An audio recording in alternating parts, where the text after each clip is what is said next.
So dankie vir die musiekspan vanoggend. Ons kon eintlik maar net vanoggend die hele diens maar net gesing het. Dan was dit ook goed. Baie dankie vir julle.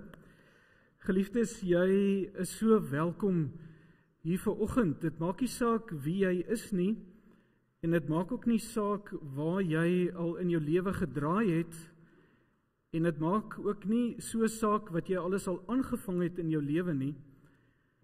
Maar jy is welkom hier by die Here. By die Here is alle mense welkom.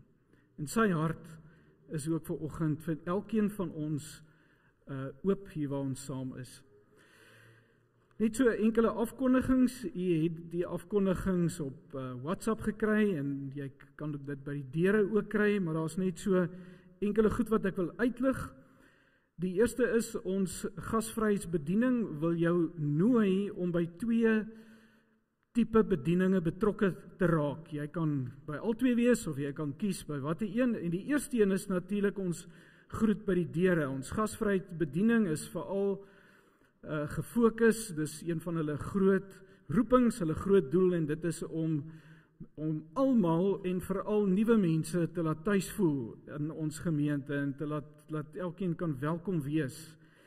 En daarom wil hulle jou vra dat as jy jou weg sou oopsien, dis 'n baie lekker bediening om vir ons te help by die deure, net om op 'n Sondagoggend mense by die deure te groet en vir mense te sê jy is welkom hier saam met ons.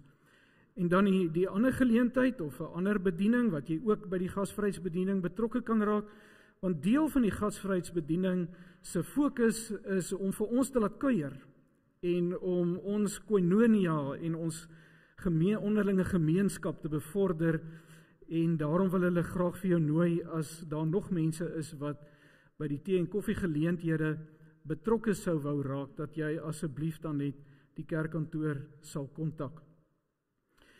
Jy's nie elke Sondag aan diens nie. Hoe meer mense hulle name opgee en hoe meer mense beskikbaar is, hoe minder gaan jy 'n beurt kry om betrokke te wees.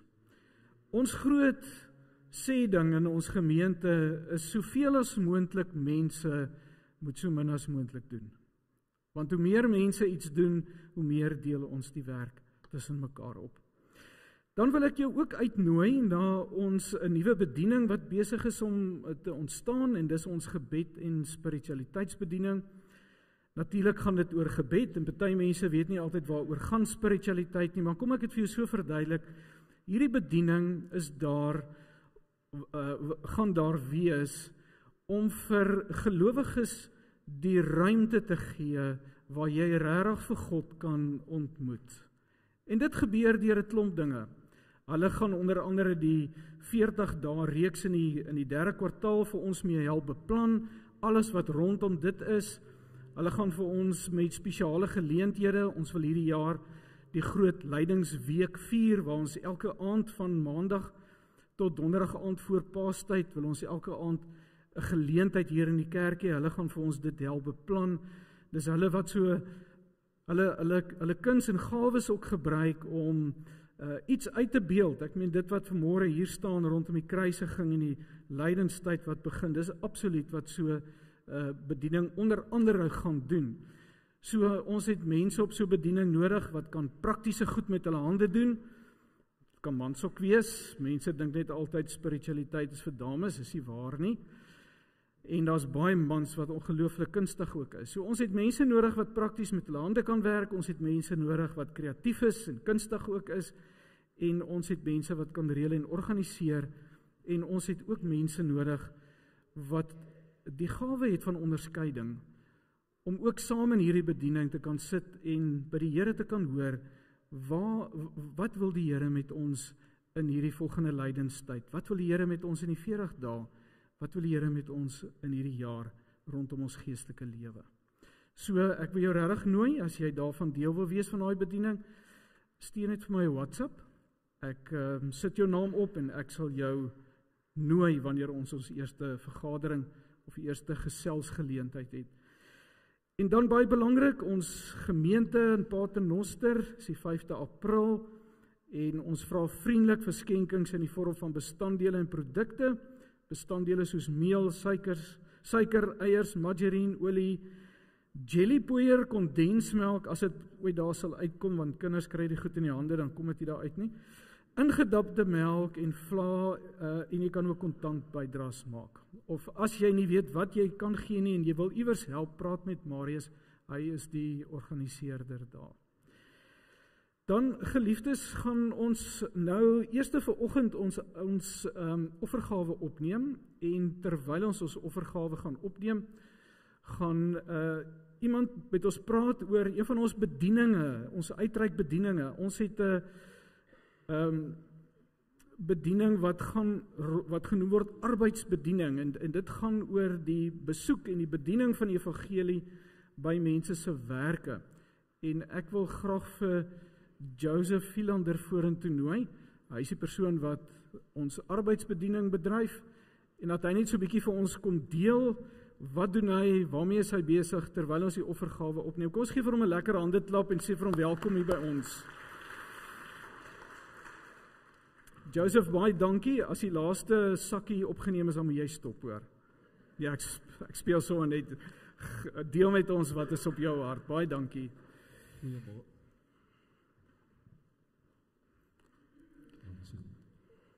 Goeiemôre almal. Goeiemôre kerk. Het is lekker om vanmôre saam met u te wees. Dankie vir die voorreg wat ek het om te deel 'n bietjie oor arbeidsbediening. Laat ek eers myself voorstel. Ek is oorspronklik van die Kaap. Ons het hier aangekom, ek en my vrou, in die einde van 2016. Ek is getroud met een vrou vir 35 jaar. Ons het 2 kinders. My oudste seun is 33 en my dogter is 31. Ek het 2 kleinkinders van 6 en 1. En ek weet wat nou deur die gedagte gaan. Sjoe, maar hy lyk baie goed. Wel, dit gesê, kom ek sê vir jy bietjie. Wel, ek het aangesluit by arbeidsbediening toe ons hier kom. Ek het vir 2 jaar as 'n vrywillige werker gewerk met Landa Bester. En toe het ek arbeidsbediening oorgeneem na haar op die huidige oomblik. By Transnet het ons 34 departemente wat ek diens elke maand, en in die nywerheid in die dorp, en in die 'n bietjie verder uit is omtrent so 22. En so dit hou vir my tamelik besig en ek is baie dankbaar. Die foto wat jy hier voor u sien is van 'n maatskappy wat nou onlangs toegemaak het, Farina, wat u sal ken as die omheiningsmaatskappy. En die rede hoekom ek hierdie foto opgesit het, want is 'n besonderse getuienis.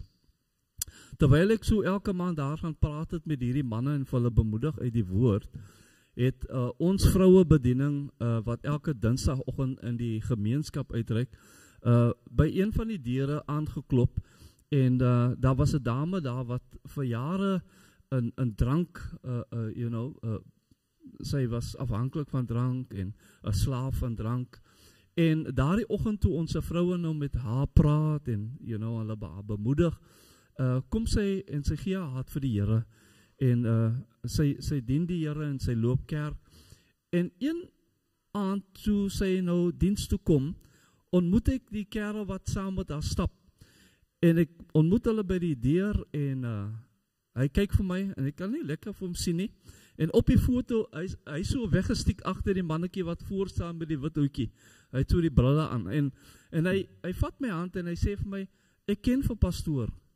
Ek sê, o? Hy sê, ja, pastoor dien vir ons met die woord elke maand by ons maatskappy. En so het hy my gestap en ek het 'n vriendskap ontwikkel met hom en hom gegroet en toe het hy diens begin loop. En onlangs het hy ook sy hart vir die Here gegee. En wat 'n wonderlike manier om vir hierdie mense te kan ontmoet en vir hulle te vertel van Jesus. Ons weet nie wat daarvan kom nie, maar ons gebed is dat hulle in 'n verhouding met die Here kom. En dit is een van die getuienisse en daar's baie ander. Maar baie dankie vir u gee. Dit hou die wiele van arbeidsbediening in die Weskus aan die rol. Dankie vir u gebede, want sonder gebed kan ons nie doen wat ons doen nie. Dis net die Here wat mense se lewens verander, en dank die Here dat U 'n kanaal is van mense wat U aanraak met U gee en deur die gebed, sodat hulle ook vir God kan leer ken. Wat 'n wonderlike voorreg om deel te wees van wat God in die aarde doen. So met elke mens wat ek bereik met die evangelie, met elke mens wat ek die woord kan bedien, het U 'n hand daarin, want U maak dit moontlik vir my om by hulle uit te kom. Mag die Here vir U seën. Dankie Dominee.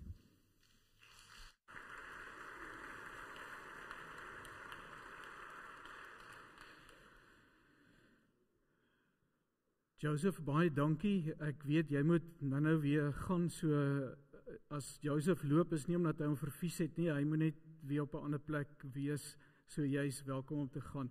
Joseph, ek wil sommer net vir jou bid, so kom ons sit so, dan gaan ons vir jou bid asseblief. Vader, dankie vir hierdie kosbare kind van U, wat U op 'n kragtige manier gebruik in mense se lewens, wat iewers ter by 'n werk die evangelie hoor, wat iewers by 'n werk die goeie nuus van Jesus wat lief is vir hulle, dit hoor. Mense wat dalk nie in die kerk is nie, mense wat dalk nêrens anderster die goeie nuus van Jesus sal hoor nie. Kom seën vir Joseph, kom seën sy bediening, kom seën sy familie en sy gesin, en mag U hom in alle opsigte vir hom kom voorsien, dit wat hy nodig het. In Jesus se naam bid ons dit. Amen. Geliefdes, ek gaan nie die kinders vanoggend laat vorentoe kom nie. Ek wil hê die kinders moet sommer net daar bly sit, daar by jou ouers vanoggend. Maar ek wil vra dat julle as ouers, as dit een ouer is dit goed, as dit twee is dit goed, maar dat julle as ouers net vir 'n oomblik nou vir jou kinders vertel, waarom is jy lief vir hulle?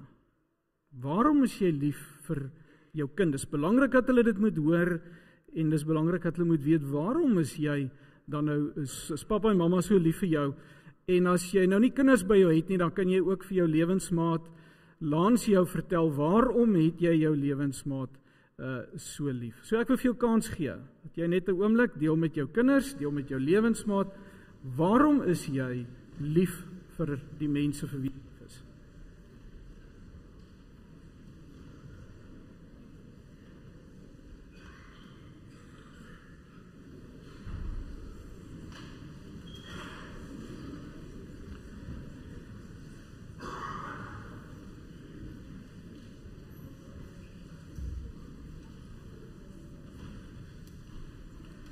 Goed, lyk my dis nie 'n te moeilike gesprek nie, dis nie 'n moeilike ding om vir jou kind te sê, waarom is jy lief vir jou kind nie, maar nou word dit dalk 'n bietjie moeiliker, en ek wil nou vir die kinders vra, dat jy vir jou ouers sal vertel, waarom is jy so lief vir jou ouers? En as jy vir jou lewensmaat gesê het, kan jy hulle omruil, en die ander een sê vir die ander lewensmaat. Dit is belangrik dat jou kinders ook vir jou moet sê, hoekom is hulle vir jou lief?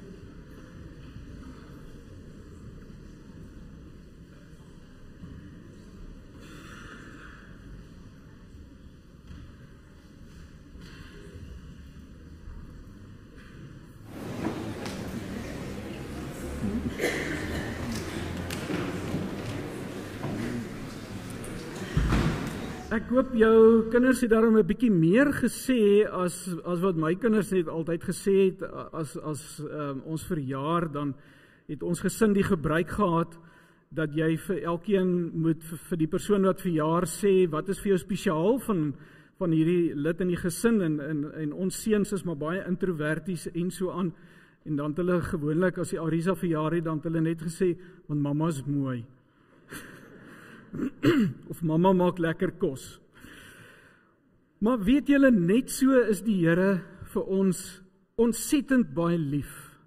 En hy is nie lief vir jou omdat jy iets gedoen het, of omdat jy iets bereik het nie, of om watter rede ook al nie. Die Here is vir jou lief net soos jy is. Hy is vir jou lief omdat jy spesiaal is. Hy is vir jou lief omdat jy's vir die karakter wat jy het en wie jy is, en omdat hy jou gemaak het. Hy's regtig vir jou lief, net vir wie jy is. En weet julle, in hierdie tyd van die jaar, ons noem dit nou lydenstyd. En lydenstyd beteken, dis die tyd wat ons dink aan Jesus se kruisiging, Jesus se opstanding, en dit is eintlik die tyd wanneer ons daaraan dink oor hoe lief die Here ons regtig het. Want ons almal weet dat ons doen dinge wat nie reg is nie. Ons noem dit sonde. Sonde is om nie vir ander mense lief te wees nie. Sonde is om ander mense seer te maak. Sonde is ook om nie vir die Here lief te wees nie, nê? Om nie lief te wees vir die Here en ander mense nie. Dis maar eintlik wat sonde is. En ek het nou hier so 'n swart donker lappie wat vir ons laat dink, is maar net 'n simbool. Dit vertel ons vanoggend dat ons almal maar so swart en donker in ons lewe het wat ons sonde noem. Ek druk dit nou maar hier in my hand in, want mense wil ons my goed wegsteek. Nee, jy wil ons nie hê ander mense moet eintlik daarvan weet nie. Maar die Here en wat sonde doen is, dit maak dat ons nie naby die Here kan wees nie. Ons is ver van die Here af. Dis wat sonde doen. Dit maak mense stikkend, dit maak ons stikkend, maak ander mense stikkend en dit maak dat ons ver van die Here af is. Maar God het ons so lief. Hy wil naby ons wees. Hy wil by ons wees. En hierdie sonde maak ongelukkig dat ons ver van die Here is. En daarom het hy ons so lief, dat hy in hierdie wêreld ingekom het. Ons weet mos Jesus is ook God, né? Hy het in hierdie wêreld ingekom. En toe Jesus aan die kruis gesterf het, en sy bloed gevloei het, en hierdie rooi lappie laat ons vanmôre dink aan Jesus se bloed wat gevloei het. Toe sy bloed vir ons gevloei het, en ons sit daai bloed, daai kruisiging van Jesus, sit ons by hierdie donkerte wat hier in ons is, en ons sit dit daarby. Weet julle wat gebeur dan? Dan kom Jesus en hy kom maak alles skoon, en hy kom maak dat dit weer oukei is tussen ons en God. Sodat God hier vandag by jou kan wees, sodat jy vandag hier by God kan wees, en dat God naby jou kan wees. Dis wat hy met jou sonde kom doen het.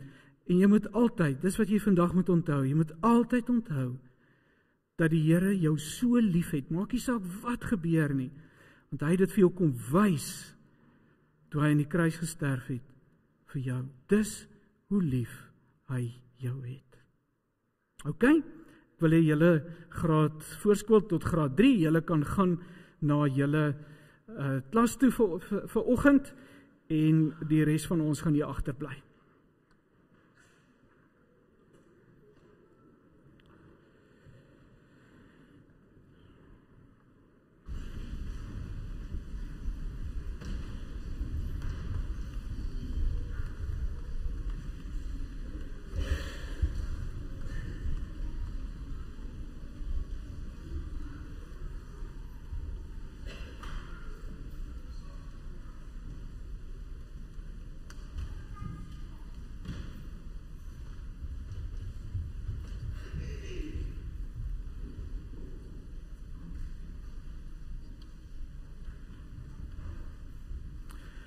Geliefdes, terwyl ons so sit, kom ons gaan bewus raak daarvan dat die Here hier teenwoordig is, vanoggend naby gekom het, sê Paulus in Kolossense. Die Here het naby ons gekom.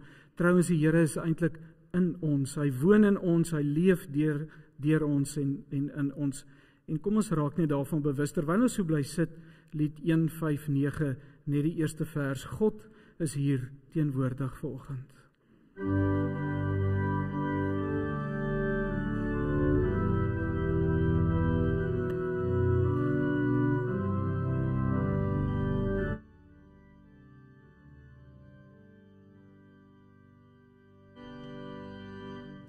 God is hier teenwoordig, laat ons bidend nader, hier waar ons voor hom vergaan. Vader, God is hier teenwoordig, heilig is die Here, buig in stilte hom te ere.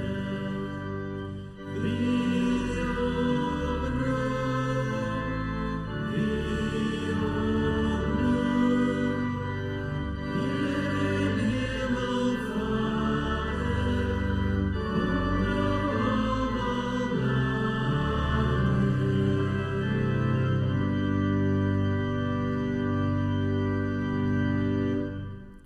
Ek wil jou nooi om net jou oë vir 'n oomblik toe te maak en net bewus te wees dat God hier teenwoordig is, tussen ons, in ons.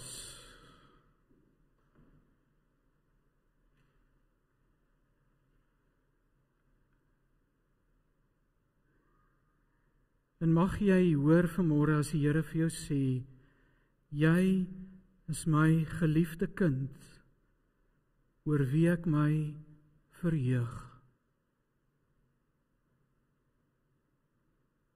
Jy is my geliefde kind, oor wie ek my verheug.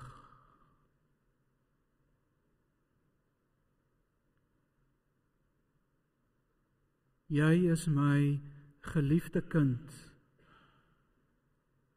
oor wie ek my verheug.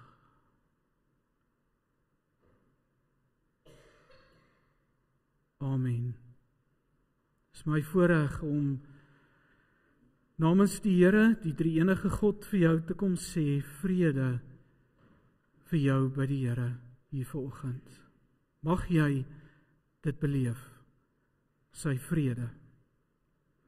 Kom ons staan en dan kom sê ons iets terug vir die Here en ons kom besing iets van sy heiligheid en ons kom sê vanmôre vir die Here dat ons in verwondering voor hom kom staan as die heilige Here. Kom ons staan en sing ons lied 171 vers 1 en 2.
Vanoggend is die begin van die 6 weke se lydenstyd tot met Paastyd en ons blaas elke Sondag een van die kersse dood.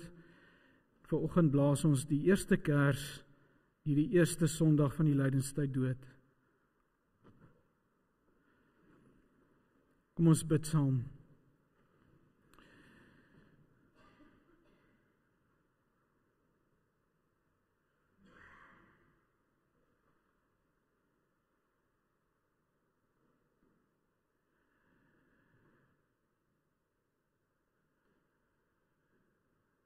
Here Jesus, die werk wat U aan die kruis kom doen het, is so omvangryk. Het soveel kante, soveel betekenisse.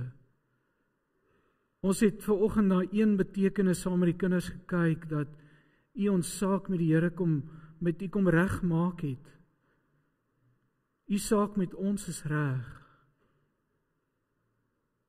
Op grond van Jesus wat dit kom doen het.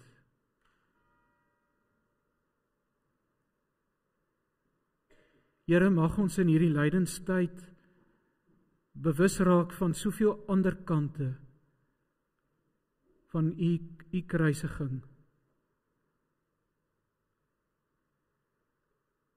Mag ons bewus raak, Here, van wat in ons eie harte aangaan. Mag ons bewus raak van ons eie lyding, ons eie pad saam met U, ons pad saam met onsself, ons eie pad saam met mense om ons.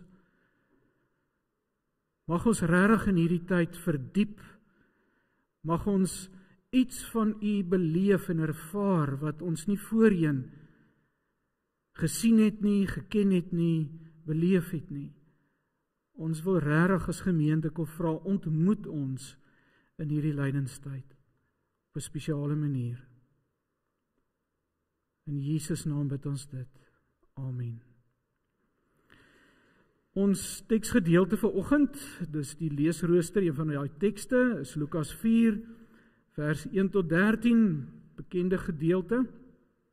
Ons lees Lukas se weergawe vir oggend. Vol van die Heilige Gees het Jesus van die Jordaan teruggekeer en is deur die Gees in die woestyn gelei, waar hy 40 dae lank deur die duiwel versoek is. Duiwel beteken die versoeker of die verleier. Die hele tyd het hy niks geëet nie en aan die einde van die tyd was hy honger. Die duiwel het vir hom gesê, as U die seun van God is, sê vir hierdie klip dit moet brood word. Maar Jesus antwoord hom, daar staan geskryf, brood alleen sal die mens nie leef nie. Hierop het die duiwel hom na 'n hoë plek geneem en in 'n oogwink vir hom al die koninkryke van die wêreld gewys, en die duiwel sê vir hom, ek sal U al hierdie mag gee en hulle pragt, want dit is aan my gegee en ek gee dit aan wie ek wil. As U my aanbid, sal dit alles U sin wees. Maar Jesus antwoord hom, daar staan geskryf, die Here jou God moet jy aanbid en hom alleen dien. En die duiwel het hom na Jerusalem geneem en hom op die hoogste punt van die tempelgeboue laat staan. Toe sê hy vir hom, as U die seun van God is, spring hier af. Daar staan immers geskryf, hy sal sy engele opdrag oor jou gee om jou te beskerm en ook op hulle hande sal hulle jou dra, sodat jy nie dalk teen 'n klip jou voet stamp nie. Maar Jesus antwoord hom, die skrif sê ook, jy mag die Here jou God nie versoek nie. Die duiwel het nadat hy met al hierdie versoekings klaar was, vir 'n tyd lank van Jesus weggebly. Dus lees net tot daar. Een van die moeilikste dinge as mens, dink ek, in hierdie lewe om te doen, is om eerlik met jouself te wees. Dis vir ons as mense so moeilik om te kan sien wat regtig hier binne in my eie hart aangaan. Ons het die vermoë ontwikkel om meesters te wees, om onsself te regverdig. Om te verduidelik, hoekom kan ek en mag ek nou so optree soos ek optree? Hoekom mag dit hier in my hart wees? Ons kan baie goeie redes uitdink en baie rasionaliseer oor ons eie hart. Dis ook geen verrassing dat die Bybel dan vir ons ook sê, bedrieglik is die hart van die mens bo alle dinge. Maar elkeen van ons, ek dink so, elkeen van ons dink mos dan ook maar, hierdie ander mense se harte wat so bedrieglik is, hierdie mense wat nie eerlik in hulle hart is met hulle self en met die wêreld nie. Ek is dan nie so nie. My hart is dan nie bedrieglik nie. Ek weet wat in my hart aangaan.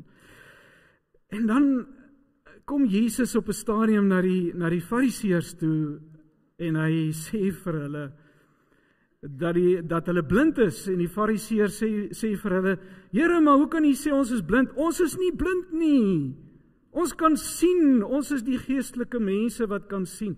En dan maak Jesus die opmerking en hy sê vir hulle, omdat julle sê julle kan sien, daarom is julle blind.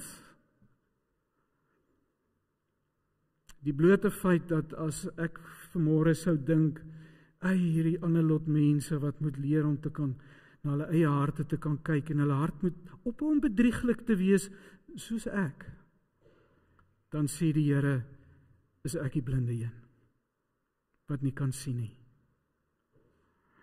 Ons is meesters daarmee en ons ego keer dit en gaan kyk 'n bietjie na die tema van om te sien in die Bybel. As jy bewus raak daarvan, sien jy dit amper op elke bladsy van die Bybel. Om te kan sien. Geliefdes, en hierdie gesukkel van ons om eerlik oor ons eie harte te wees, en hierdie gesukkel om ons eie hart te kan sien, wat die binnekant aangaan, maak op die einde van die dag dat ons ook sukkel om te groei, dat ons sukkel om geestelik te ontwikkel en as mens te ontwikkel. Want solank ek nie my eie hart kan raak sien nie, gaan ek nie verander nie. Ons almal glo en wens en hoop en bid dat ons wil die Here beter leer ken. Ons almal wens en hoop dat ons verhoudings met ander mense beter is. Ons huweliksverhouding, ons verhouding met ons kinders beter is. Ons almal hoop hierdie goed en ons wens sodat alles om ons kan verander. Ons wens so Suid-Afrika kan verander. Ons wens sodat Vredenburg of hierdie gemeente kan verander, solank ek net nie hoef te verander nie. Solank ek net nie hoef te verander nie. Solank my hart nie hoef te verander nie. En dit keer ons groei. Dit keer ons groei. Maak dat ons nie ontwikkel nie. Ons ego beskerm met alles wat ons het. Die ware ek hier binnekant in my. Daarom is woestyntyd in 'n mens se lewe so noodsaaklik. Woestyntyd is daai tye in die lewe wat dit vir jou voel jy gaan deur 'n krisis. Woestyntye is wanneer dit vir jou voel jy's nou in 'n baie groot finansiële moeilikheid, jou gesondheid is groot in die moeilikheid. Woestyntyd is wanneer 'n mens voel jou huwelik is in die moeilikheid, of die verhouding met jou kinders, of wanneer jy sommer net voel jy's af en depressief, of wanneer jy sommer net voel die lewe het nie meer vir jou betekenis nie meer sin nie, jy weet nie eintlik waarom is jy hier nie, jy voel net eenvoudig af en moedeloos en net nie meer lus vir die lewe nie. In die Bybel kry ons baie keer die metafoor van die woestyn. En in die Bybel is die metafoor woestyn baie keer 'n plek van afsondering, 'n plek van eensaamheid, 'n plek waar jy magteloos is, 'n plek waar jy soek na water en daar's nie water in die woestyn nie, maar jy kry ook in dieselfde metafoor die hele tyd dat die woestyn word die plek waar mense vir God ontmoet het. Dit word die plek waar mense die Here leer liefkry het, die Here leer vertrou het. As jy mag gaan dink aan Israel wat amper sommer baie vinnig in Kanaan ingegaan het en toe hulle gaan kyk het hoe lyk Kanaan en die ouens kom terug, 10 van die 12 sê, dis sterk groot mense hierdie, ons gaan nie hierdie mense kan inneem, hierdie land kan inneem nie. 2 sê, maar ons kan. En toe luister die volk na die 10. En dan lees ons dat die Here inderdaad vir 40 jaar hulle in die woestyn gehou het. Om in die woestyn die Here te leer vertrou. Weet jy, as 'n mens die Bybel mooi gaan lees, is dit net Josua en Caleb wat op die ou einde in Kanaan ingegaan het. Die ander was 'n nuwe generasie wat ontwikkel het, wat die Here leer vertrou het. Woestyntyd is dikwels 'n plek waar jy vir God leer ken en hom dieper ken. Die probleem met ons geliefdes baie keer is dat ons lewe is so gefokus op die doelwitte van voorspoed, van gemak, van alles moet net regloop. As my gesondheid reg is, as my finansies reg is, as my verhoudings reg is, dan is ek reg. Dan sê ek okay. Hoeveel keer het mense nie al vir my gesê nie, jong, as 'n ou se kinders net happy is, dan is jy ook happy. En baie keer is dit is dit die hoogste doel wat ons najag in die lewe. Is dit wat ons wil hê in die lewe? Is ons moet net happy wees? En ons mis die werk wat God in ons wil doen. Want God se werk is baie keer juis in die tye wanneer ons nie happy is nie. Want God se doel met ons en sy plan met ons is dat ons hom moet ken. Sy plan met ons is dat ons moet verander, dat ons moet groei, dat ons soos Jesus moet wees. Dat Jesus deur ons lewe, soos Paulus moet sê. Hy sê nie meer ek wat leef nie, maar as Jesus wat deur my leef. Dis God se hoogste doel met ons, is om in 'n verhouding met ons te staan, dat ons hom kan ken, en dat ons kan groei, soos hy te wees. Ons is mos na sy beeld gemaak.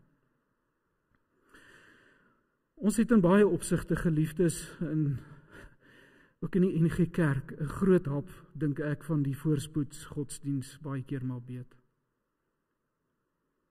As dit met my goed gaan, dan seën die Here my.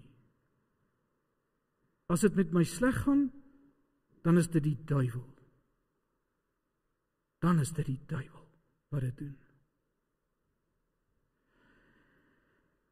Geliefdes, of dit nou die duiwel is wat met jou besig is, of dit nou die Here is, of dit nou jouself is wat vir jou somtyds in sekere goed laat beland, die feit van die saak is, God se uitkoms met ons, maak nie saak hoe jy in die woestyn beland het nie, en hoekom jy daar is, en op die ou ende is God se uitkoms met elke liewe woestynervaring, is hy wil hê, jy moet hom leer ken. Hy wil hê jy moet groei. Hy wil hê jy moet hier binne jouself ontdek en leer om eerlik met jouself te kan wees. Ontbloot te word.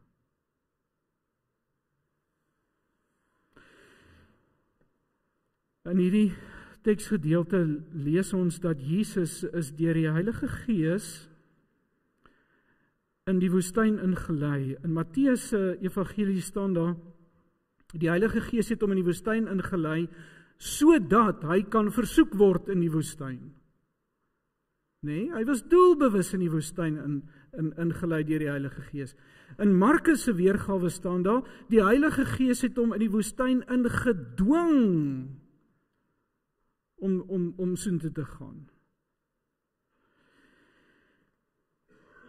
En ek wil weer sê, of laat ek dit sê, geliefdes, nie elke woestyntyd in ons lewe is noodwendig die Here wat wil kroel wees teenoor jou, en die Here wat kwaad is vir jou en die Here wat jou les wil leer of wat ook al nie. Maar wat hierdie gedagte van die Gees wat Jesus in die woestyn ingelei het vir ons wil sê, is dat God inderdaad elke woestyntyd, maak nie saak hoe jy daar beland het nie, ek wil dit weer vir jou sê, dat God dit gebruik. God het die vermoë, staan daar in Romeine 8, om die goeie uit dit wat sleg is, om die goeie uit dit uit te laat kom. En dis 'n uitkoms met elke woestyntyd. Om die Here te leer ken, om jouself te leer ken, om te groei. Hierdie woestyntyd was deel van Jesus se voorbereiding vir sy bediening. Jy sien dit so duidelik as jy al die 3 evangelies lees waar dit genoem word. Dit was 'n tyd van voorbereiding vir sy bediening. Ons lees byvoorbeeld in Hebreërs 5 vers 8 tot 9. Alhoewel hy die seun was, het hy gehoorsaamheid geleer deur wat hy gelei het. En sy lyding was nie net in Getsemane en aan die kruis nie, nee, sy hele lewe lank. En nadat hy tot volmaaktheid gebring is, het hy vir almal wat aan hom gehoorsaam is, die bron van die ewige verlossing geword. Jesus was eg mens. Jesus moes groei, Jesus moes ontwikkel, Jesus moes deur hierdie binnekyk episodes in sy lewe, hy moes daar deurgaan om te groei en te ontwikkel en op die ou einde gereed te wees vir die bediening waarvoor hy hier op die aarde gekom het. En daarom sien jy elkeen van hierdie 3 versoekings is die duiwel besig om op Jesus se ego in te speel. En dis gewoonlik die grootste ding wat ons keer om soos Jesus te wees, is ons ego. Elke keer speel hy in op Jesus se ego. Hy kom na hom toe dan sê hy, as u die seun van God is, as u die seun van God is, kom bewys jouself. Laat die mense bietjie sien hoe kragtig is jy. Laat die mense jou bietjie bewonder vir die wonderwerke wat jy kan doen. Dis hoekom Jesus baie keer van die groot skares al weggegaan het en in die klein plattelandse dorpies wonderwerke gaan doen het en daar bedien het. Kom bewys jouself, word die groot een in die samelewing. Sê vir hierdie klip, dit moet brood word.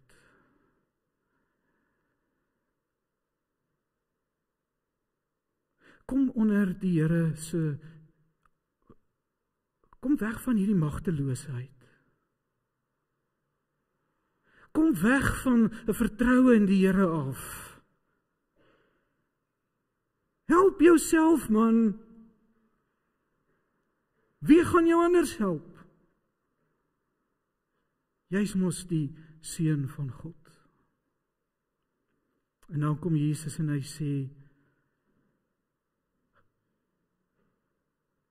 ek sal van die mens sal van, nie net van brood lewe wat jy eet nie, maar mens sal lewe van elke woord wat uit die lewende van die Here, lewende Here afkom.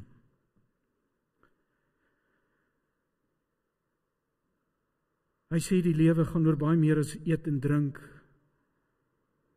Wat my in hierdie lewe regop hou, wat my voed in hierdie lewe, is my verhouding met my Vader, is om God te ken, hier in die woestyn.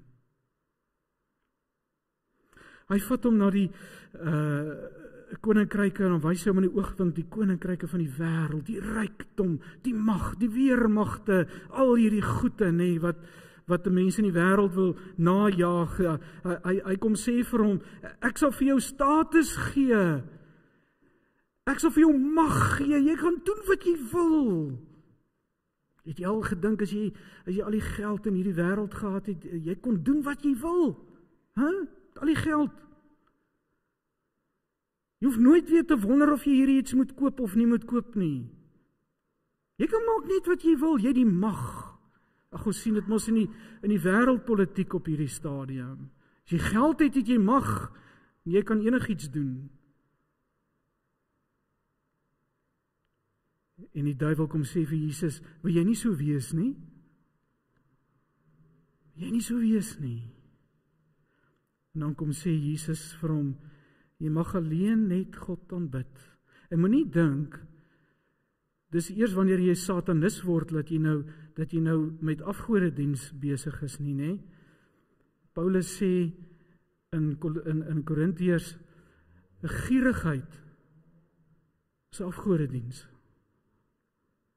Gierigheid is maar dieselfde.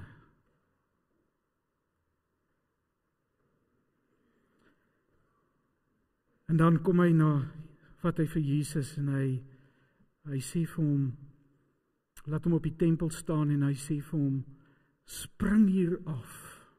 Die Here het mos die beloftes in die woord gegee, dat hy sal jou dra, jy sal nie eers jou voet teen 'n klip stamp nie. Is dit nie wonderlik van ons Here, dat hy selfs nie eers die ongemak van 'n stamp teen 'n klip vir jou sal weghou nie.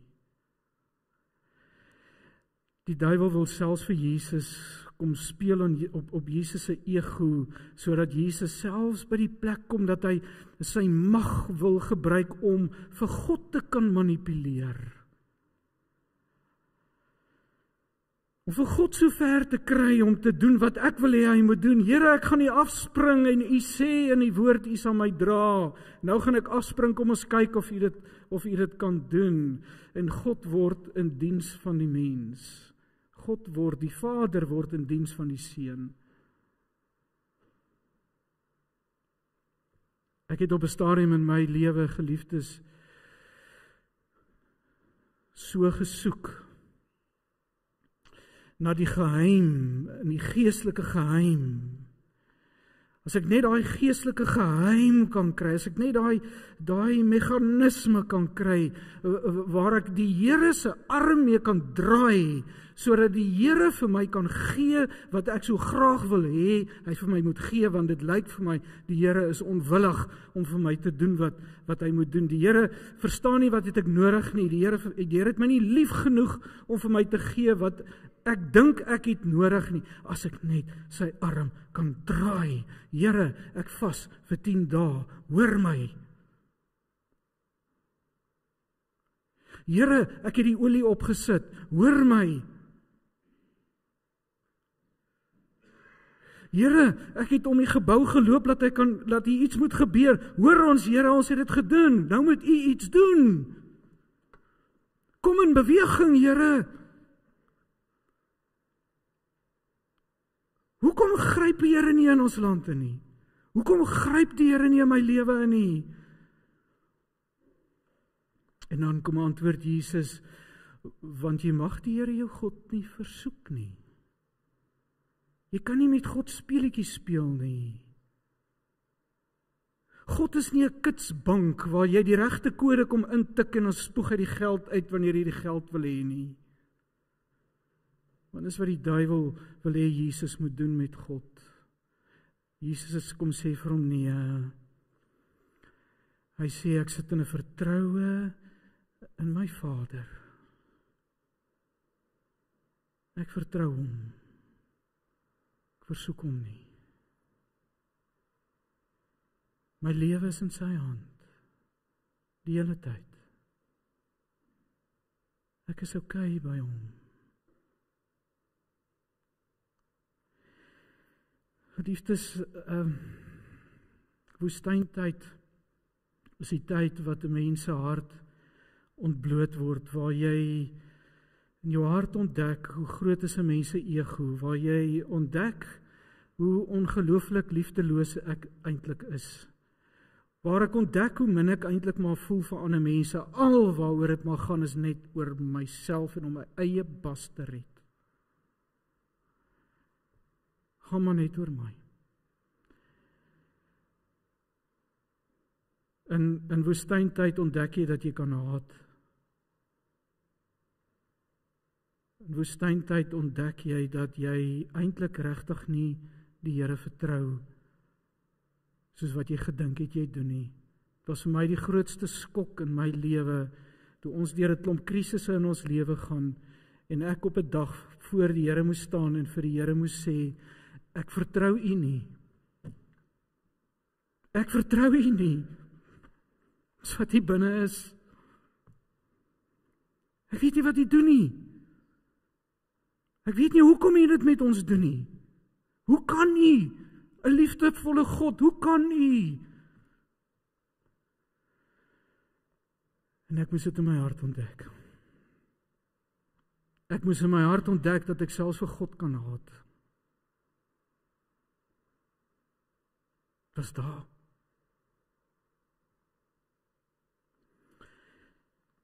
En daar leer jy die Here ken. In Hosea 2 word daar gesê, die Here vat vir Israel in die woestyn in. Hy sê in die woestyn, sonder ek jou af, ek vat al jou minnaars van jou af weg. Hy sê, ek sit 'n doringheining om jou, dat jy nie by hulle kan kom nie.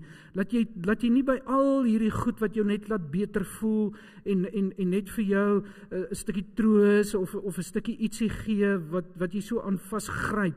Nee, dis soos 'n rivier.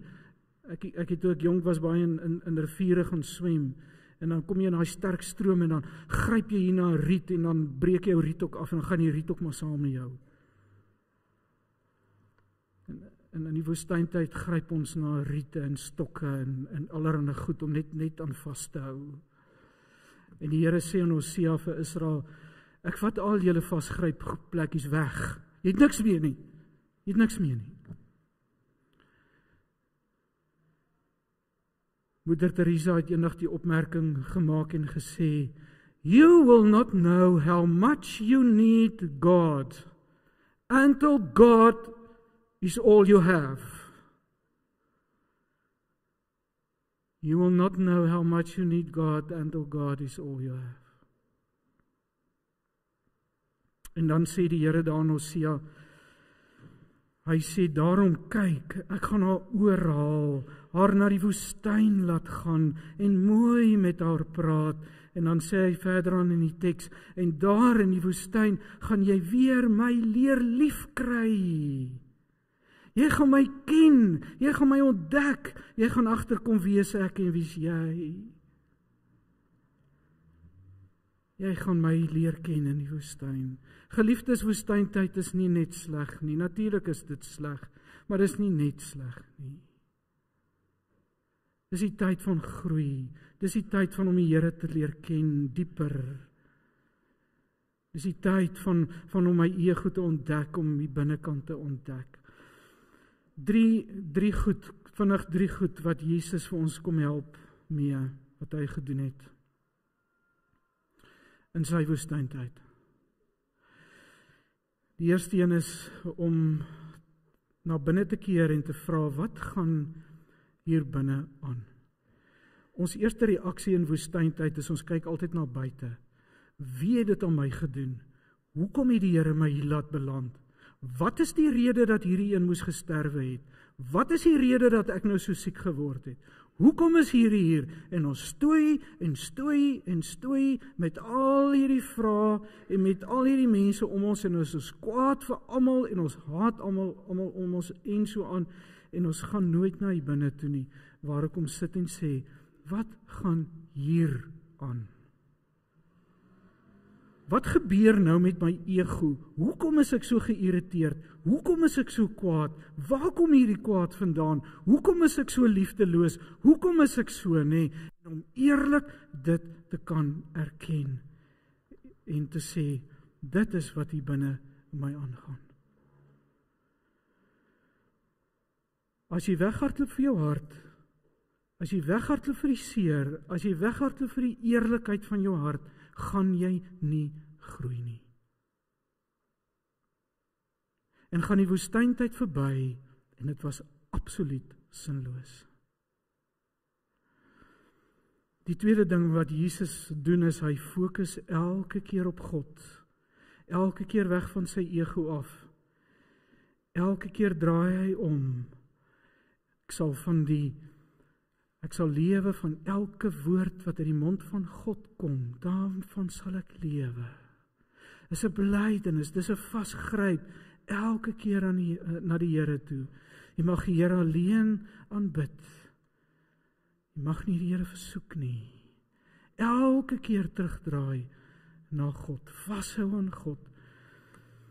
Weet jy wat is die grootste bevryding vir 'n mens in die woestyntyd? Is wanneer jy sit en jy sê, Here, ek haat iemand en ek weet nie wat om daaraan te doen nie.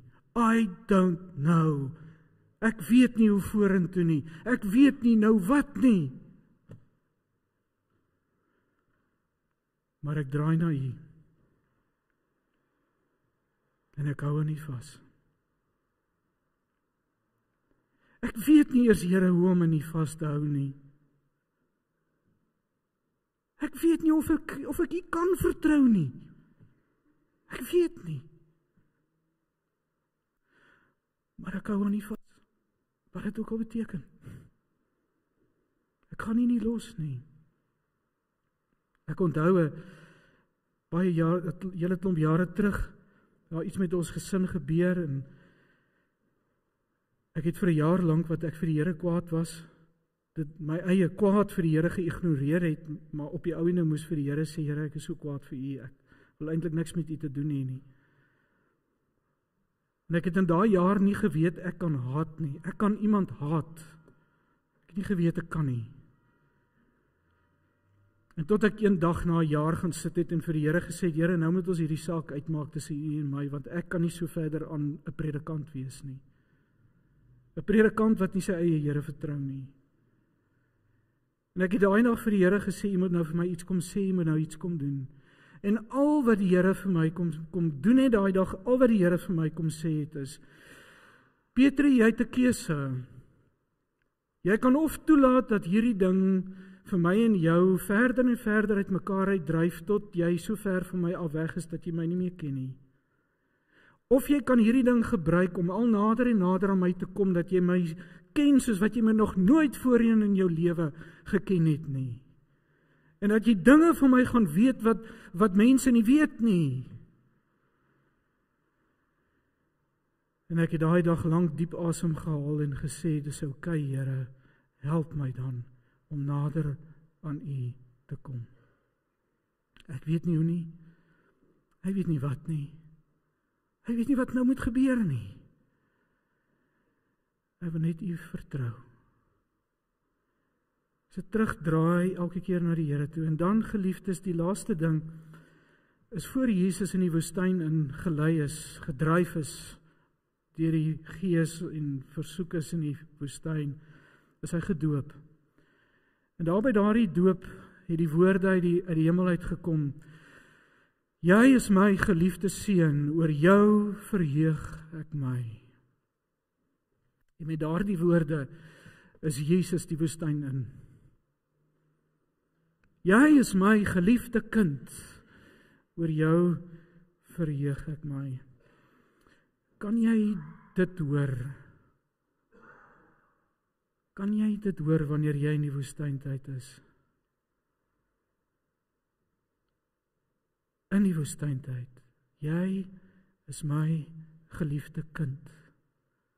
Oor jou verheug ek my. Miskien is ons so besig om te spook en spartel. So besig om hier net uit te kom. Miskien is ons so besig om te hardloop en miskien moet ons net gaan sit en stil word. Net stil word, jy hoef nie iets te doen nie. Net stil word, iewers op 'n plek. Ry hier na die see toe, gaan sit daar by die rotse, word net stil. En hoor die Here se woorde. Jy is my geliefde kind. In jou verheug ek my.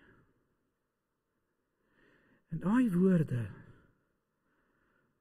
maak al die verskil in hierdie wêreld. Amen. Kom ons gaan staan en ons gaan lied 265 sing, vers 1 en 2, dis 'n belydenis.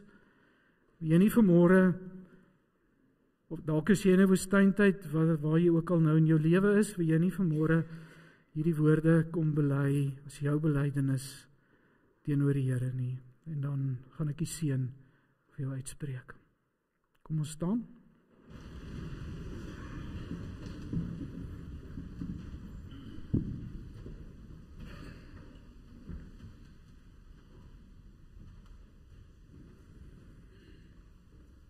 Lied 265 vers 1 vers 2.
Die Here kom sê vir jou vanmôre, jy is my geliefde kind, in wie ek my verheug.